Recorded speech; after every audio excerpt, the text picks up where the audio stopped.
Okay, so this all happened a few months back, maybe half a year now. I'm still not entirely sure what to make of it. And honestly, sometimes I wish I could just scrub it clean from my memory, but it's just stuck, like a splinter under the skin, you know. Always there, always a dull ache. I was working security at the Northwood Mall, just off I-75 in Gainesville, Florida. Not exactly a high-stakes gig, mostly just patrolling, checking doors, dealing with the occasional loiterer during operating hours. But the night shift after closing, that's when things got different. It was just me, and maybe one or two other guys, depending on the schedule, and sometimes a cleaning crew. Most nights, though, it was just the echoing silence of a massive, empty building. You learn to appreciate that silence, actually. It's kind of peaceful in its own way.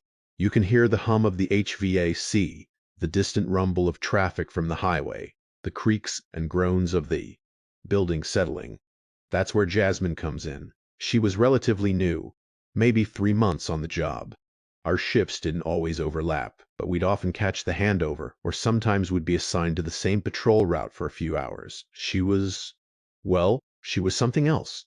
Tall, maybe 5'7", with this thick dark hair that she usually tied back in a neat ponytail for work, but you could tell it had a natural wave to it. Her uniform, those stiff blue security shirts and dark pants, somehow looked good on her. I remember one time she leaned over the desk in the security office to check a log, and her shirt pulled just right across her chest, a subtle curve that made my eyes snag for a second too. Long, her lips were always a little glossy, even without makeup, and she had this habit of biting her lower one when she was thinking, which was distracting. We were on patrol together one night, probably a Tuesday, the kind of night where the mall felt extra dead. We were doing the rounds on the upper level, past the abandoned storefronts that always seemed to smell faintly of stale popcorn and forgotten dreams. She was talking about some stupid thing her ex-boyfriend did, and I was mostly just listening, nodding, trying not to stare too obviously. She gestured with her hands a lot when she talked, and her fingers were long and slender, with short, practical nails. She had a small silver ring on her right index finger. Nothing fancy, just a plain band. I found myself watching it, tracing its outline in my mind seriously. "Dylan," she said, her voice a little exasperated, but with a hint of a laugh. "He tried to convince me that the dog ate his rent money. The asterisk dog, asterisk. A chihuahua, no less." She rolled her eyes, and I could see the light catch in them, making them sparkle. They were a dark brown, almost black, but when she was animated they seemed to lighten, showing flecks of amber. Her cheekbones were high, giving her face a sort of sharp elegance that I found really captivating. I chuckled a bit too loudly in the quiet mall. A chihuahua, huh? That's a new one. Right. I mean, come on. She shook her head, and her ponytail swayed, a dark, heavy pendulum. As she turned, her hip brushed against mine just for a second, and a jolt went through me. It was purely accidental, a minor contact, but my skin felt like it was buzzing where she'd touched. May.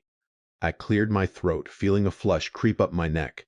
"So anyway," she continued, oblivious, "I told him, look, if you can't get your act together, then we're done." And he just stared at me, like I'd grown a second head. We walked past the deserted food court, the plastic chairs stacked neatly on tables, the smell of cleaning. Chemicals strong here. The floor was freshly mopped, gleaming under the fluorescent lights. I could see the reflection of our figures, distorted and elongated, stretching out ahead of us. That's when it started, a faint whisper, barely audible, like someone breathing into a microphone from a distance. It came through the mall's overhead speakers, the ones that usually played elevator music or announcements about lost children. Jasmine stopped mid-sentence. "Did you hear that?" I frowned, straining my ears. The hum of the HVAC was still there, and the distant highway drone. Hear what? Like a whisper through the speakers. She looked up, her brow furrowed. I shook my head. Nah, probably just some static, or maybe the cleaner's radio bleeding through. The cleaning crew usually had their own music going. Sometimes it would interfere with the intercom. It wasn't unheard of. She still looked a little unnerved. It sounded human, like someone trying to talk really quietly. We kept walking, but now I was listening more closely. Nothing, just the regular mall sounds. I tried to dismiss it, but the seed was planted.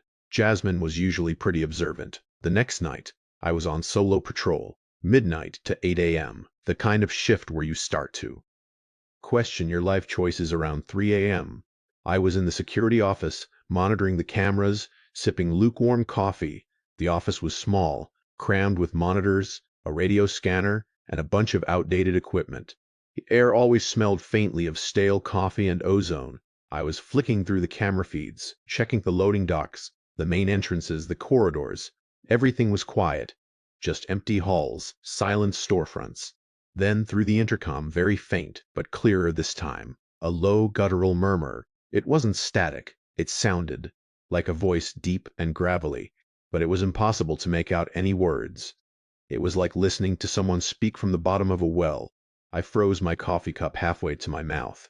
I lowered it slowly, setting it down on the desk with a soft clink. I leaned forward, pressing my ear closer to the small speaker mounted on the wall. Nothing, just the usual hum. I checked the camera feeds again, focusing on the main concourse, then the food court, then the service corridors. No one. The cleaning crew had finished hours ago. I was alone. My heart started to thump a little harder. I told myself it was just a faulty wire or maybe a prank by one of the other guards, but the timing felt too specific right after Jasmine had mentioned it. I grabbed my radio. Central to Unit 1. Anyone on the floor? Static. Then Unit 2 here. Villain. Just finishing up my perimeter check on the north side. Why? It was Marcus, another guard, a grizzled old-timer, who mostly just wanted to get his shift over with. Just thought I heard something over the intercom, I said, trying to sound casual. Sounded like a whisper. Marcus chuckled, a dry, raspy sound. Ah, the mall ghosts. Happens every now and then. Probably just some crosstalk from a delivery truck's radio. Or maybe the system's getting old. Don't worry about it.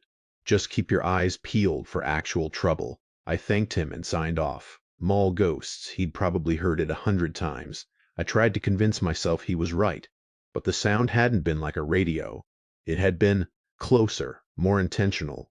A few days later, Jasmine and I were paired up again for an early morning shift, starting at 6 a.m., which meant we were there before the mall officially opened, but after the night crew had left.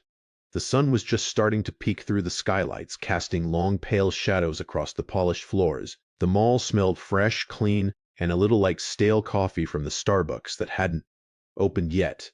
We were walking through the lower level, past the department stores. Jasmine was in front of me, her stride easy and confident. She was wearing her hair down today, and it fell around her shoulders, framing her face the way her dark pants stretched taut over her thighs as she walked, the slight sway of her hips. It was a constant low-level hum of distraction for me. I'd catch myself staring at the delicate curve of her ankle as she stepped, or the way her calves tensed when she went up a small incline. It felt almost inappropriate, these thoughts, especially when we were supposed to be working, but I couldn't help it. She was just captivating. "So you hear anything else on the intercom?" she asked, turning her head slightly to look at me, her lips parting in a small, questioning way. I noticed the tiny scar just above her left eyebrow, almost invisible, unless you were really looking. It made her seem more real, more accessible. I hesitated. "Yeah, actually a couple of times. Nothing clear, just murmuring." She stopped, turning to face me fully. Her expression was serious now, a little concerned. "See? I knew I wasn't imagining it. It's creepy, right?" "Yeah, it's a little creepy," I admitted. "Marcus said it's just the system acting up. Old building, old wiring." She chewed on her lower lip, a habit I'd come to associate with her being deep in thought. Her eyes scanned the empty corridor around us, as if expecting something to appear. "I don't know, Villain. It felt different, not like static." We continued our patrol. A new layer of unease added to the usual morning quiet. As we passed the main entrance near the customer service desk, I noticed something odd. A small, dark object on the floor, near one of the decorative planters. It looked like a discarded receipt, or a piece of trash. "Hold on," I said, walking over to it. It wasn't trash. It was a photograph, black and white, slightly faded, crumpled around the edges. I picked it up. It was a picture of a man, old-fashioned, maybe from the 70s or 80s. He was standing in front of what looked like a mall storefront, but it was definitely not one of the current stores. The style was all wrong. He was smiling a wide, almost unsettling grin, his eyes a little too bright. He was wearing a security guard uniform, but an older model than ours. "What is it?" Jasmine asked, coming closer. Her arm brushed mine again, and that familiar jolt went through me. I could smell her shampoo, a faint, clean scent. I turned the photo over. Nothing on the back, just an old picture. Looks like a former guard. Jasmine took it from my hand, her fingers brushing mine. Her touch was light, but it made my stomach clench. She studied the photo. "He looks happy. Too happy almost. And the uniform is weird. Is this even our mall?" I shrugged. "Could be. Malls change over the years. Stores come and go." We reported it to our supervisor, a guy named Henderson, who just grunted and told us to throw it away. "Probably some kid's prank, or someone dropped it," he said dismissively. But I kept it. I don't know why it felt significant. I tucked it into my uniform pocket. Over the next few days, the whispers became more frequent. Always faint, always just out of reach of understanding. But they were there. Sometimes it sounded like a single voice, sometimes like multiple overlapping murmurs. It wasn't just through the main speakers anymore. Sometimes when I was in the security office, I'd hear it through the radio scanner, even when no one was transmitting. Just a low, almost imperceptible buzz, like a phantom frequency. I started to feel like I was being watched, not by the cameras, but by something else. A presence. I'd be walking down a long, empty corridor, and I'd get that prickling sensation on the back of my neck. I'd spin around expecting to see someone, but there was never anyone there. Just the empty space, the rows of silent shops, the polished floors reflecting the stark fluorescent light. One night I was doing a lockup check, making sure all the store gates were down and secured. I was near the old Sears, which had been empty for years, a dark cavernous space that always felt colder than the rest of the mall. As I walked past the entrance, I heard it clear as day, right next to my ear. Asterisk. Julian. Asterisk. My breath hitched. It was my name, spoken in a low, drawn-out whisper. It sounded like it came from Asterisk, inside Asterisk, the Sears. I froze my hand on my flashlight. I swung the beam into the darkened interior of the store, but it was just shadows and dust. Nothing. No movement. No sound. My heart was pounding so hard I could feel it in my ears. I backed away slowly, my eyes glued to the Sears entrance. I fumbled for my radio. Unit 1 to Central. I just heard something. My voice was shaky. I couldn't help it. Static. Then, Central here. Go ahead, Unit 1. It was Marcus again. I heard someone call my name from inside the old Sears. A pause. Then Marcus's tired voice. "You sure you're not just tired, kid? The old Sears is sealed up tighter than a drum. No one's getting in there." "I'm sure, Marcus, it was clear right here." I was almost shouting, my voice cracking. All right. Calm down. I'll swing by your location in a few minutes. Just keep your distance from the Sears, okay? Don't go in there alone." I waited, flashlight beam trembling in my hand. Every shadow seemed to stretch and writhe. Every distant creak of the building sounded like footsteps. When Marcus finally arrived, his face was impassive. He shone his own heavy-duty flashlight into the Sears, then checked the service door. All locked, just as he said. "See? Nothing," he said, a hint of exasperation in his voice. "Probably just your imagination playing tricks on you. This place gets to everyone after a while." I tried to believe him, but I knew what I'd heard. It wasn't my imagination, it was too real. The next day I found myself looking at the old photograph again, the man with the unsettling grin. I wondered if he had heard whispers too. I wondered if he had worked in this mall. The uniform in the picture, I realized, looked a lot like the one Marcus wore in Asterisk, his Asterisk old photos, the ones he kept in a faded album in the security office, showing his younger days. I started doing some digging, not officially, just looking up old articles about the mall, trying to find out its history. It opened in the late 70s, changed ownership a few times. Nothing unusual, no tragic incidents, no unsolved mysteries, just a regular mall. But the feeling persisted. It grew.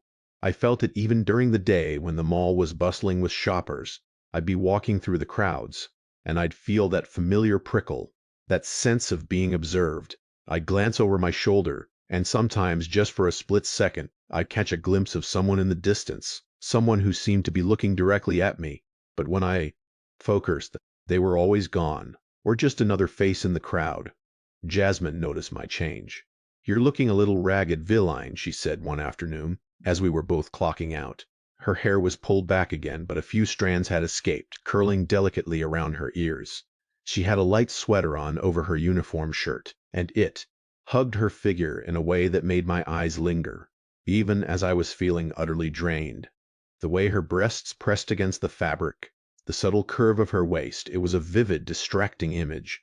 Even with the dread that was starting to gnaw at me, I felt a familiar pang of guilt that I could be so consumed by something so carnal when my mind was unraveling. "Just not sleeping well," I mumbled, running a hand through my hair. "The shifts, you know." She looked at me, her dark eyes searching mine. "It's more than that, isn't it? You're still hearing things," I nodded slowly, "and seeing things, or feeling things, like someone's always there, just out of sight." She reached out and lightly touched my arm. Her fingers were warm against my skin. "Hey, don't let this place get to you. It's just an old building. Buildings make noises." Her touch, brief as it was, sent a wave of conflicting emotions through me. Comfort, yes, but also a sharp, almost painful awareness of her body, of the closeness I imagined, pulling her closer, just for a second, feeling the softness of her sweater against me. It was a fleeting, inappropriate thought, a desperate grasp for something real and warm in the face of the growing coldness. That night it escalated. I was in the security office again, alone. Around 2 a.m., the whispers started coming through the intercom, clearer than ever before. It wasn't just murmuring now. It was a voice deep, raspy, like dry leaves scraping against pavement, and it was speaking. Asterisk, you shouldn't have kept it. Asterisk. My blood ran cold. I knew what it was. The photograph. It was in my locker in the break room, tucked away in my backpack. How could anyone know I had it? I fumbled for the radio, my hands shaking. "Central to anyone. Is anyone out there? Can anyone hear this?" Static. Then Marcus's voice, distorted and far away. "Central here. Villain, what's going on? Someone's on the intercom, Marcus. They're talking to me. They know about the picture." I was practically yelling into the mic. "What picture?" "Dilline. And no one's on the intercom. I'm not hearing anything but you." The voice came through the intercom again, a low, chilling chuckle. Asterisk, he can't hear me. Villain, only you can. Asterisk, a wave of nausea washed over me. Only me. This wasn't a prank. This wasn't faulty wiring. This was something else. Something that was specifically targeting me. I ripped the radio from my belt and slammed it onto the desk. The voice on the intercom chuckled again, a dry, mirthless sound that seemed to echo in the small office. I stared at the camera monitors. I zoomed in on every corridor, every entrance. Nothing, just the empty mall. But I knew it wasn't empty. I grabbed my flashlight and my keys. I had to find it. Whatever it was, I couldn't just sit there and let it mess with my head. I walked out of the security office into the silent main corridor. The air felt heavy, oppressive. Every shadow seemed deeper, darker. The mall felt vast, endless. I started walking, my footsteps echoing unnaturally loud on the polished floor. Asterisk, looking for me. Milline asterisk.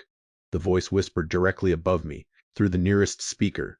I spun around, flashlight beam cutting through the darkness. Nothing. Asterisk, I'm everywhere. Billine. And nowhere. Asterisk. I started running. I didn't know where I was going, just away from the voice, away from the speakers. I ran through the main concourse, past the closed stores. There were mannequins staring blankly from behind glass. Their vacant eyes seemed to follow me. I ran until I reached the food court. The voice had stopped. I leaned against a stacked table, gasping for breath, my chest heaving. The silence here was different. It wasn't peaceful anymore. It was expectant. I pulled out my phone, my fingers trembling. I had to call someone. Anyone. But who would believe me? As I unlocked my phone, I noticed something strange. My photo gallery was open, and there was a new picture. One I didn't remember taking. It was a picture of me taken from behind, looking down a corridor. My back was to the camera, but I recognized the uniform, the way my fabric, hair was cut. And the background was clearly the mall. The angle was high, like it was taken from one of the security cameras. But it wasn't the suit.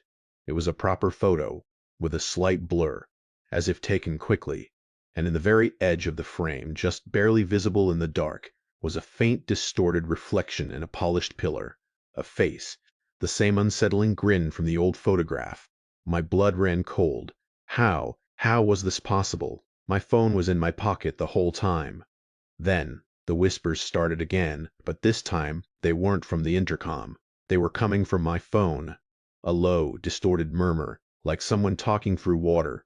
I threw the phone down onto the floor. It skittered across the tiles, coming to rest near a discarded napkin. I stared at it, horrified. Asterisk. You're not alone, Dilline. Asterisk. The voice, still distorted, came from the phone's speaker. I backed away slowly, my eyes wide.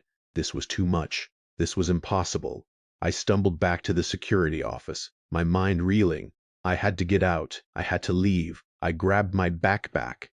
Pulling out the old photograph, I stared at the man's grinning face. His eyes seemed to bore into mine. I tore it in half, then into quarters, then into tiny pieces, letting them flutter to the floor like dark confetti. Asterisk. A shame, villain. He liked you. Asterisk. The voice. This time came from the radio scanner. Even though it was off, I screamed, a raw, guttural sound that tore from my throat. I didn't care if anyone heard. I just needed it to stop. I ran out of the office, out of the mall, not even bothering to clock out. I just needed to be anywhere but there. I jumped into my car, fumbling with the keys, my hands shaking so badly I could barely get them into the ignition. I sped out of the parking lot, tires squealing, leaving the vast, silent mall behind me. I drove for hours, just driving, not really knowing where I was going. The sun was starting to rise by the time I pulled into a rest stop. Exhausted and terrified, I turned off the engine and just sat there, staring at the gray dawn. My phone was still in the car, on the Asian passenger seat. I didn't want to touch it. I didn't want to look at it. But I had to. I picked it up, my hands still trembling. The screen was dark. I pressed the power button. It flickered to life. My photo gallery was still open. The picture of me, from behind, with the reflection of the grinning man. It was still there, and below it, another picture, a new one. It was a picture of Jasmine. She was in her uniform, sitting at the security desk in the office, looking at one of the monitors. Her hair was down, falling over her shoulders. She was smiling, a soft, tired smile, and she was biting her lower lip just slightly, the way she did when she was thinking. Dark eyes were focused on the screen, but they seemed to hold a hint of something else, something knowing. And in the background, just visible over her shoulder, was a faint, almost transparent figure, standing in the doorway of the security office. Tall, shadowy, and it was looking directly at the camera at me. I dropped the phone. It clattered against the dashboard. My breath caught in my throat. Jasmine. How could it have gotten a picture of Jasmine? And why? I didn't go back to the Northwood Mall. I called Henderson from a burner phone a few days later, told him I was sick, couldn't come in. He sounded annoyed, but I didn't care. I quit. I just couldn't. I haven't seen Jasmine since. I tried calling her once, but her number had been disconnected. I searched for her on social media, but couldn't find anyone matching her description. It was like she just vanished.